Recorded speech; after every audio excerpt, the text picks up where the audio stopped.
I'm going to give you a full guide on how to run ads in 2026, but don't let the braids fool you. I actually have a pretty substantial track record. You can see one of the brands that I'm working with right here has done just this month, mind you, in the last 30 days, we've done over $4.5 million. And if we can run brands to this scale, we can definitely help brands who are just starting out. And that's exactly what we've done. We started a marketing agency where we help startup clothing brands scale ads profitably with paid ads. And we've helped at least 100 clothing brands in the past couple of years alone be able to hit their first 10, 20, 30, $40,000 a month. And in this video, I'm going to be giving you all that experience, all that knowledge in a full comprehensive video for completely free. I'm not going to ask anything from you. I just ask that you like the video, share it with a friend who you think may need it so we can get a little bit more exposure as we try to grow our YouTube channel. But that's enough talking. Let's hop straight into it. So first and foremost, there's a lot of things you can run ads on. You have TikTok, Google, Facebook. If you're just starting out, we always recommend our clients go to Facebook as it's the cheapest and easiest thing to be able to start getting to 10, 20, 30K a month. And once you're there, you can start adding in other acquisition channels. If you don't already have a Facebook ad account set up, I'm not going to cover that in this video right here because I've already done it in previous videos. If you want to take a quick screenshot, I have it all documented right here so you can quickly make that ad account, or like I said, just go watch the video on my channel. So we're going to start right here where you should already have an ad account, Facebook page, and pixel set up. If you don't have those three things done, again, go do what we just said previously.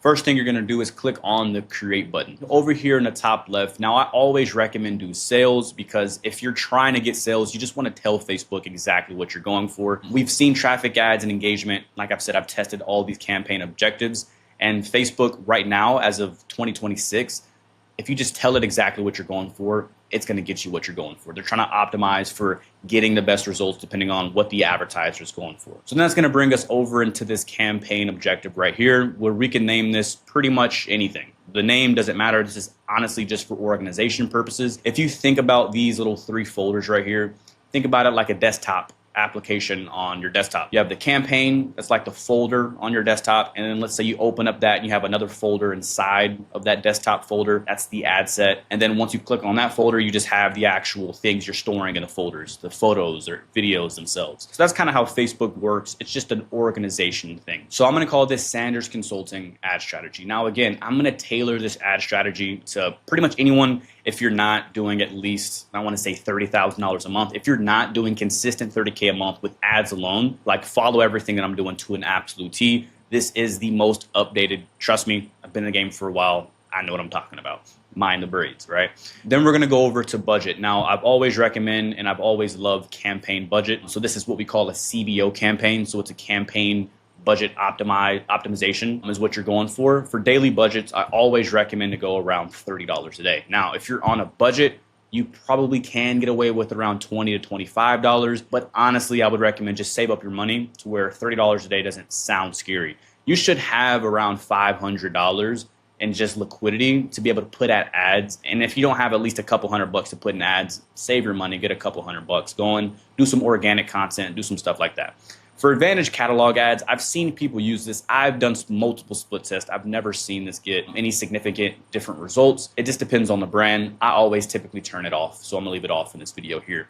Now for A/B test, we're never gonna use that. Audience segment reporting right here.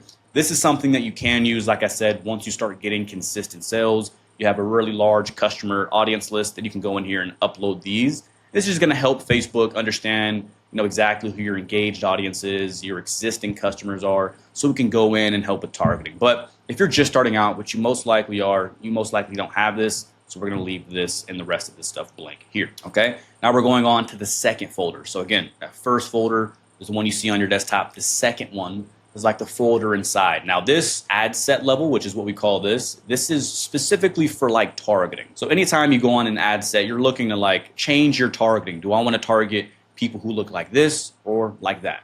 That's what we're going for. So the first thing we're going to do is we have the customer lifecycle strategy, okay? We want to make sure that we're getting conversions from all audiences. Now, if you want to do a particular, cold retargeting campaign, you can mess around with this, but I've seen this one just be the all-around best scenario there. Now, conversion location, we're going to go into website. We want to convert our customers on the actual website, whether that's Shopify, WooCommerce, whatever, right? Performance goal, we want to make sure we maximize the number of conversions and not value of conversions. Okay, so we're going to maximize the number here. If you were to go over to maximize value of conversions, it's just a different kind of campaign strategy, and you just don't have as much flexibility to be able to do some of the things that we're going to talk about in this campaign, which is why I just go to maximize the number of conversions. We want to make sure we're getting the most conversions as possible, and us on our side, we're going to turn it off and on depending on how valuable or how profitable it is. So I tend to take that in my hands. I don't want Facebook deciding whether it's profitable for me or not, because they don't really know the full story. They don't know how much we charge for shipping, how much it costs us to order the product, all that fancy stuff. So I just want to tell them, hey, just get me conversions, I'll do the rest. Make sure you connect your data set right here. Again, you should have this already set up. Do not do this if you don't have it set up to your Shopify. And if yours doesn't look like this, I promise you, you're just not going to get sales. So make sure there's no errors here and this looks 100% like it does here, and you set that up properly. If you haven't, pause this video here, go over to that other YouTube video on my channel. It'll literally take you 10-15 minutes. I mean, you literally can't do this ad strategy without it. Once you have that set up, conversion event, again, tell Facebook exactly what we're going for. We want to make sure we're going over for a purchase conversion event. All right. Now, value rules, we're going to keep all that off. Attribution model, I haven't seen any crazy differences trying with incremental, so we're just going to leave this over to standard for now. The budget and schedule, there's no real, magic formula or sauce when it comes to scheduling. And typically, if I'm launching a campaign, I'll just leave this alone. But if you do want to mess around with it, I always recommend, if it's like, the only time I would recommend it is if you're launching a campaign at like midnight or, very late in the day. In that case, you can always just set it for the next day at 12 p.m. Okay, so that way the ad starts, first thing in the day rather than straight in midnight, where most high quality audiences are kind of asleep or getting ready for sleep. So set that up for that scheduled date there. Now, the audience here, this is where we're going to go in and kind of talk about the strategy. Now, with the brand new Facebook Andromeda update, this is basically Facebook's way of implementing and incorporating AI into the ad strategy marketing campaign. Now, the cool thing about this is that it does a lot of the work for you. I mean, I can remember a day back in my day, because I'm so old, right? When we had to go in and pick all the audiences that we wanted. So let's say you're selling coffee. We had to go in and manually pick out, they like Starbucks, they like this, they like that. This is back in 2020. It's no longer like that as of March of 2026. They have completely changed it, and broad targeting is so much better. So with that being said, I'm not going to go in and suggest audiences. I'm going to let that Andromeda update, and I've split tested it time and time again, do the heavy lifting and finding those audiences for me. It's going to figure out what's profitable, what's converting, what's not. The only thing I'm going to do to kind of help it go in the right direction is I'll go to further limit reach of my ads. Click on this third, further limit the reach of the ads, go to continue. And I can go in, and I would recommend, going and changing the location. If you're trying to go international, you can, set, United States, Europe, New Zealand, et cetera, or if you're just doing a US campaign, just go straight to US. I would also help it with the age, right? If you're selling a streetwear product, 65-year-olds probably aren't wearing it. If you're selling a housewives dress, 18-year-old women probably aren't wearing it. You may need to go a little bit older. So just kind of find that pocket of people. If you kind of just have a broad variety of products, and you can leave this alone. But, sometimes I do go in here and I'll tweak it. So I may go 21, and I may put this to like 55. Just because, again, I just want to make sure I'm helping them in the right direction. And we always want to make sure we turn off use as a suggestion, because this is Facebook's way of basically saying, hey, we understand what you're trying to tell us to do, but we're going to do this anyways to help performance. And basically what that means is spend more of your money trying to do tests to see if it works, when we already know as advertisers, hey, 65-year-olds aren't buying streetwear clothes. So there's a little bit of common sense there. So we want to turn it off, save a little bit of money. Same thing for the genders. If you're selling a predominantly woman product, let's go there. If you're selling some Gym Bro t-shirt, probably should target to just men. If you're selling overall unisex, then just leave that over to all. And for the custom audiences, detailed targeting, and languages, I'm going to leave these three alone for now. These are a little bit more advanced for our people who are doing, $30,000 a month, 50, 100K a month. We may start messing around with retargeting campaigns, et cetera. But this right here, this setup right here that you're looking at on my screen, go to, okay? Like if you just want to take the settings, the thing that works for pretty much every single brand, 98% of brands run with this targeting right here. Okay, ads transparency, we're gonna leave that alone. Placements, we're gonna go in here and I'm gonna tweak a little bit of this. I'm gonna go into show settings. And again, I'm just gonna nudge it in the right direction. I know that I'm not trying to target an app or some kind of fitness program or whatever. I know I'm selling clothing. So with that being said, most of the time, those people are gonna convert on Instagram Reels or Facebook feeds. I'm just gonna tell Facebook, hey, these are the only ones we want to show up to. I don't want to run it on, Facebook Marketplace, because no one's looking up how to buy a used car and they all of a sudden want to buy a t-shirt. So just like helping it in the right direction. Facebook's so versatile that it can do all those things, but we don't want that for now. So I'm going to turn off majority of these. We'll leave all of these on right here. Turn off Messenger here. Go to feeds. Actually, I'm just going to turn off threads here. So just Facebook and Instagram, so it makes it quicker. And then I'm just going to turn off Facebook Business Explorer, Business Home. Again, right column. The Marketplace, I don't really want to show it there. Facebook notifications, again, not really wanting to show it there.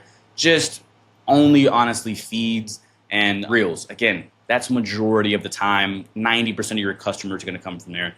I'm not trying to run when people are looking for used cars. And same thing again, turn off that allow limited spending to excluded placements. That's Facebook's way of saying, hey, we know you told us to do this, but can we do this instead? No, just tell Facebook we only want to run with this and this alone. And then everything else, we should be able to click on next. That's the setup from the ad set campaign level. Okay, now we got those two first things out of the way. Those were the simple, kind of easy things to do.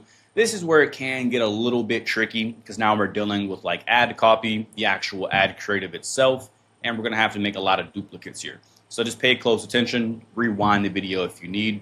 I'll try to go as slow as possible while not boring you as well.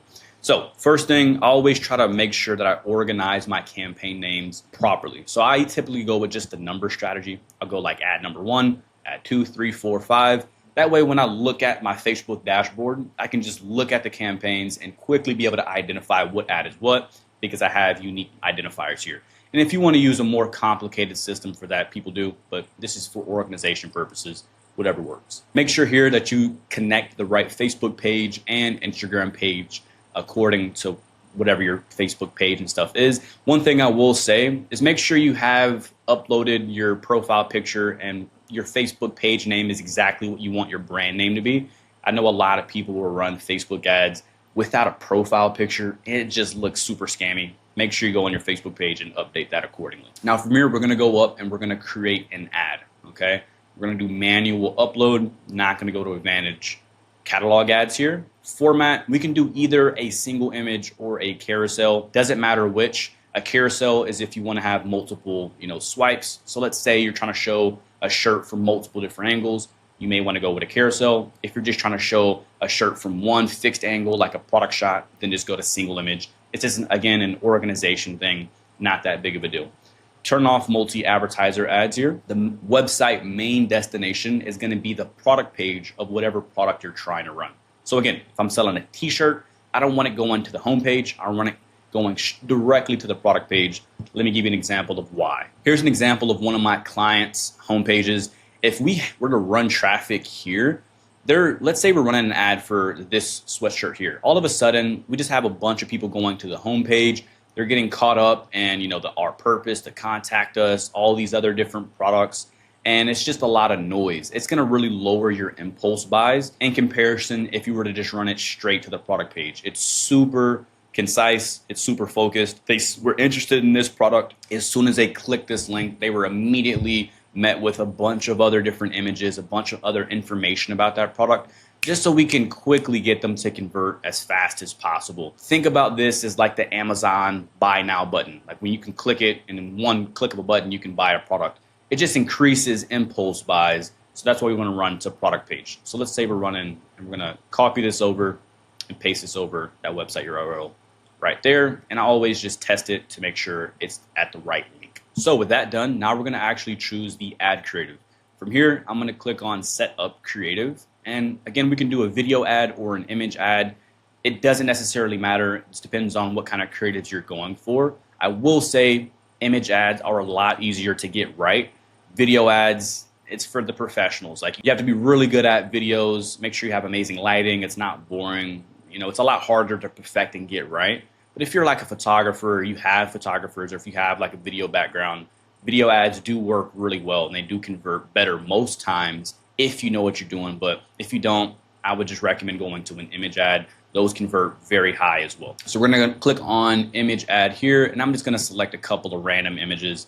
I'm not gonna talk too much on this. So I'm just gonna click on a random image there, and it's gonna bring us over to the actual placement media crop. So we wanna make sure we pay attention to both of the placements here. For the square, it looks okay. This is what our audience is gonna be looking at. For the vertical here, we can see he's kind of cropping it and it looks a little weird. So I'm gonna swap this over to original. I know it has these borders here, but there's an enhancement. There's a setting a little bit later on in the video that I'm gonna show you how to turn on to kind of blur this. But we don't want it cropped, so I'm gonna go to original. And we're gonna go over to next. And this is gonna bring us over to the primary text, headline, and description. Now for primary text and headline, you can get super granular and split test a bunch of different things. In all actuality, don't let other media buyers or other YouTube videos kind of confuse you. This doesn't matter as much as you think. You just need to make it good enough. And once you're doing, you're scaling out 30, 40, 50K a month, you can come back to this and start split testing and trying to get 1% or 2% better, because that's really all you're gonna get from primary text. Really, what I do 98% of the time is I put the name of whatever product that I'm selling. So Saved by Jesus Olive Hoodie is this one that we're going for. And I'll say out now, and I'll say something like limited stock only. And again, just make it pretty short and sweet. Don't really have to overcomplicate this. Just let them know that it's being sold. So that way they don't just look at the image and swipe past because they don't know that we're selling something. Same thing for the headline here. I'm just gonna copy that and put it here, or I can say, shop now and slightly change it if I wanted to. For the description, I'm just gonna put the actual price of the product, or you can also leave it blank. Either or, depending on if you want, customers to see the price of the product when they first look at the ad or not. Again, it's not gonna make a huge difference. I'm just gonna do it because transparency tends to work the best for most strategies. Call to action though, we're always gonna click on shop now, no matter what, okay? Now we're gonna go over to next. Now remember when we were talking about this little it just looks weird. It has those borders. If someone's looking on an iPhone, it's gonna have those gray borders. It doesn't look good. We wanna fix that. So for most enhancements, we're gonna make sure that we turn all of these off. Most enhancements do not work that well. And most of the time, we don't wanna split test all of these different, examples of things to see what actually worked. So I recommend just turning them all off, except the one that I'm gonna talk about. It's gonna be this visual touch-ups here. Now I know it's not gonna show you on the actual preview, but when it actually runs as an ad, it's gonna put a nice little blur, a nice little Gaussian blur, and just kind of fill this out and make it look a lot more smooth. So just make sure you click on visual touch-ups, and that way Facebook automatically fixes this for you.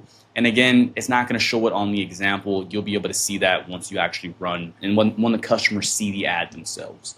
Now, if you want to do some translation, you can do that here. If you have a Spanish audience or French or whatever, you can click on different translations. For me, I'm running predominantly to the US, so we're just going to leave it to English for now. Now, boom, I know that was a lot. We're almost done with the strategy here, or at least the setup. And we're going to talk a little bit about how to manage and overview the campaign ads here in a second. But let's finish up the setup here. So we have our ad creative fully done, our ad set done, and our campaign done. Primary text look great. All our enhancements are turned off. Again, just scroll through, make sure everything else looks good. Now, me personally, I always like to test multiple ad creatives in a single ad campaign instead of just one. So I would recommend you test at least 3 to 7 different ad creatives. So instead of just running, this shirt on a staircase, maybe try it also in the grass, on the beach, just to see and make sure we can capture the best image that's gonna work the best for us and allow Facebook to optimize for that. So to do that, we're just gonna quickly duplicate here that ad, turn off any recommendations that pop up. A lot will pop up.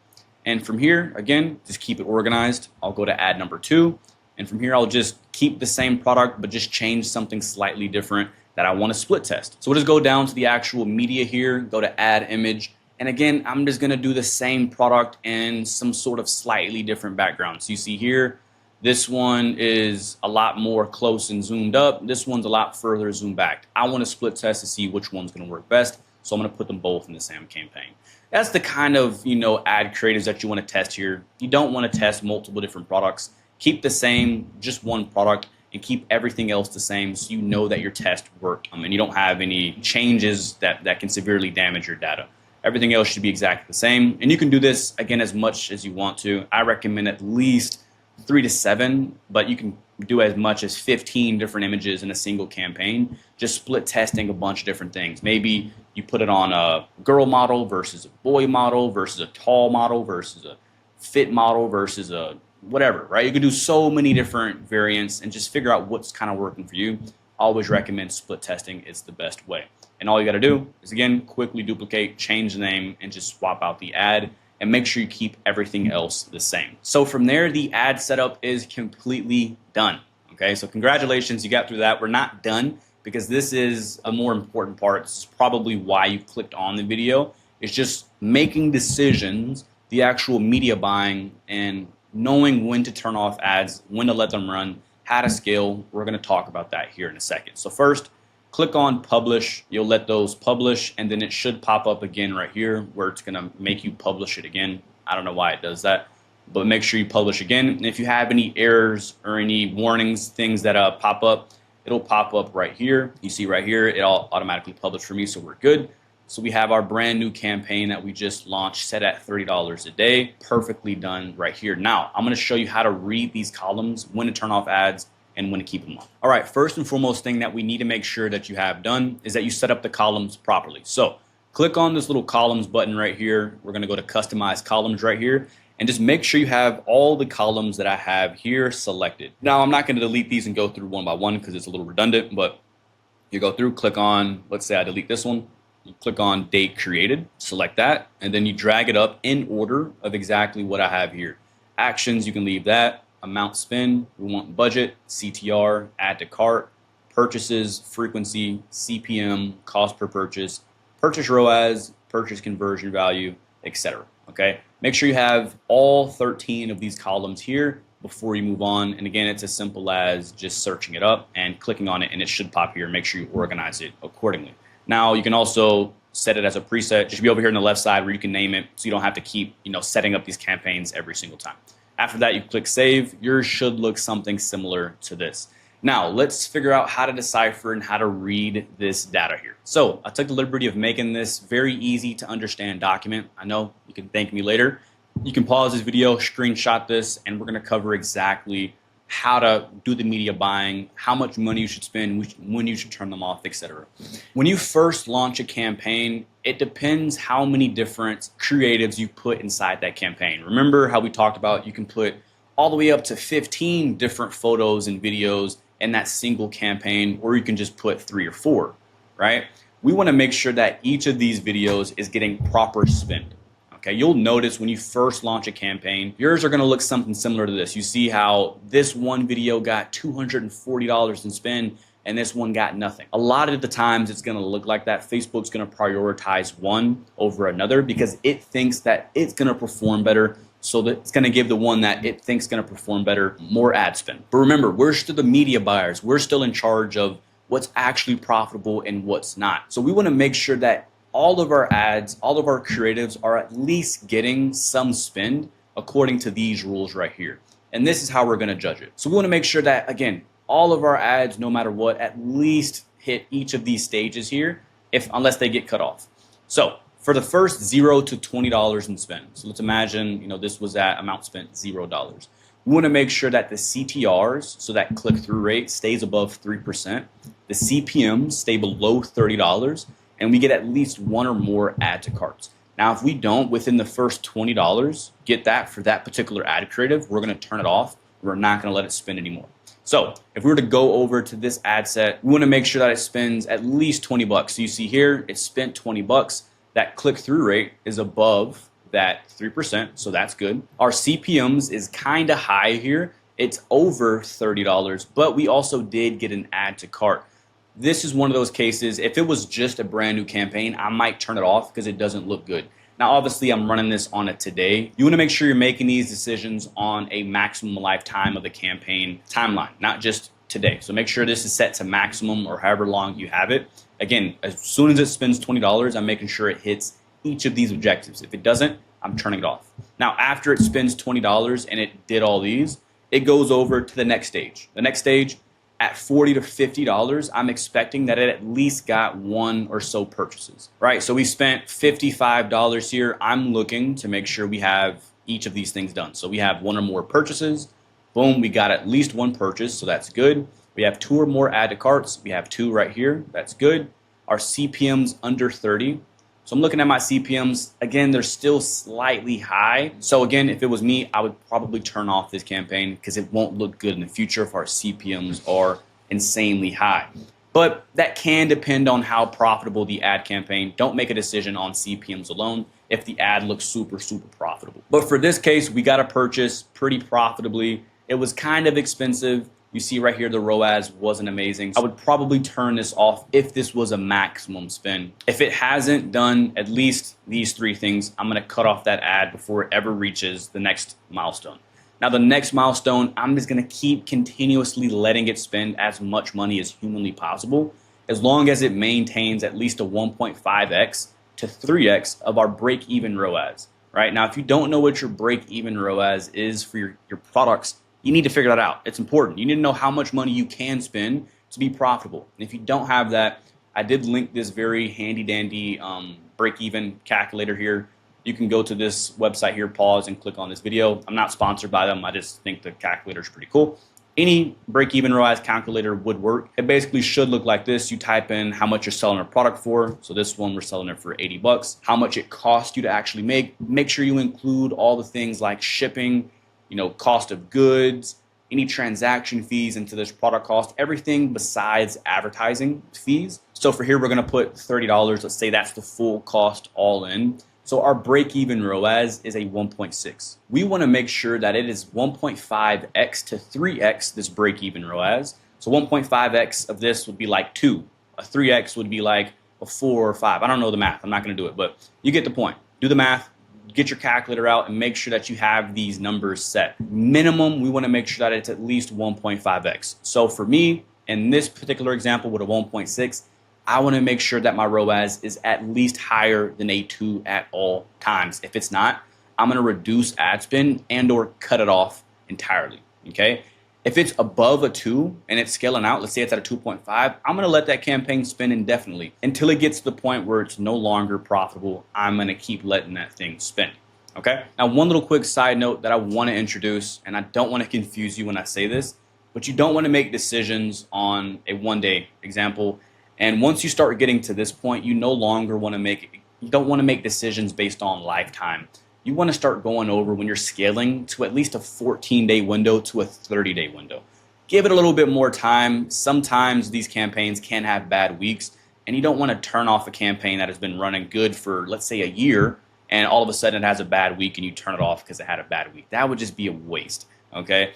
So you see here, if I were to go to like the last 7 days, or let's say today and yesterday, it's at a 0.74 ROAS. So you could turn this off because it spent 55 bucks. But I know this campaign has been running for at least a couple months for me. So I'm gonna go to the last 14 days, and you can see over a 14-day period, it's been extremely profitable. It's at a 2.5 ROAS here. So again, you wanna leave it on, keep it on. Now, when it comes to scaling, as long, like I said, as that break-even ROAS is at least a 1.5x, so in my case, as long as it's over a 2, every single day, I'm gonna go in and I'm gonna up that little campaign budget here by at least 25% daily. So tomorrow, I may raise this thing up to 40 bucks. As long as it's profitable and it keeps spending good, we're gonna do it the next day and the next day. And that's how we're gonna be able to spend as much money as humanly possible. As soon as it has, let's say, a bad week or a bad 14 days, instead of turning it off completely, I'm just gonna reduce the ad spend. A lot of people would recommend you turn it off completely.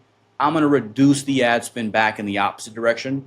The more ad spend you spend, the less profitable you're gonna be. The less ad spend you spend, the more profitable you're gonna be. I know it's kind of confusing, but that's how Facebook works. If I have a $30 ad budget, I'm gonna get a lot more profitable results if I had, let's say, a $300 budget. It's gonna cost a lot more because I'm spending so much more and Facebook has to find more people to be profitable. So instead of cutting it off completely, I'm gonna keep lowering it in hopes that we can bring that break-even ROAS back up until it gets to that $25 campaign budget. Once it gets there, I'm gonna just turn the ad off. I'm not gonna spend a campaign with like $15 a day. It's just not enough spend. I hope that makes sense. If this doesn't make sense in any way, you can always leave a comment. I can go back in and explain a little bit more. Or if you feel like for whatever reason this video didn't just quite click in how to report and how to make these decisions, I do have a full free course that you can check out. I'll put that link in the description, only for you guys who are watching this video all the way over to the end of the video. I typically don't give out this free course on YouTube, but since you watched this entire full video, if you do want some more help and you do want this free course, since you watched the full video, you can go ahead and click on that link in the description. For the people who didn't get this far, they won't know what this even means, so it won't be helpful to them. But if you click on the free course, you can see we have a ton of other things as well included, but a lot more stuff included on the actual paid ad strategy, where I go down and I break it down even a little bit more in hopes that it finally kind of clicks for you and kind of makes a little bit more sense. And again, we have stuff in there like how to create good content, product designing, creating a profitable, website, all these different things that you can go over. A lot of other great tutorials here to kind of go over. So if you want this, click that link down in the description for a full free course. Or if you just want to work with us privately one-on-one, let's say you just want to be a full one-on-one client, you want to work with me, talk with me directly, you can apply for our mentorship, link down in the description as well. We can take you on as a client, where our clients, we take care of them. Our clients are crushing. You can check out our testimonial page where you can see countless clients who are doing 10, 20, 30, 40K a month, doing amazing results because they're backed by people who know what they're doing. And it's not just me. We have an amazing team surrounded by us as well. But that's all I have for you guys in this video right here. I hope it was helpful. I hope you got something out of it. If you have any questions about anything, you can leave a comment down in the comments and I'll try my best to respond to you. Other than that, I hope you enjoyed the video, and I'll see you guys in the next one. Peace.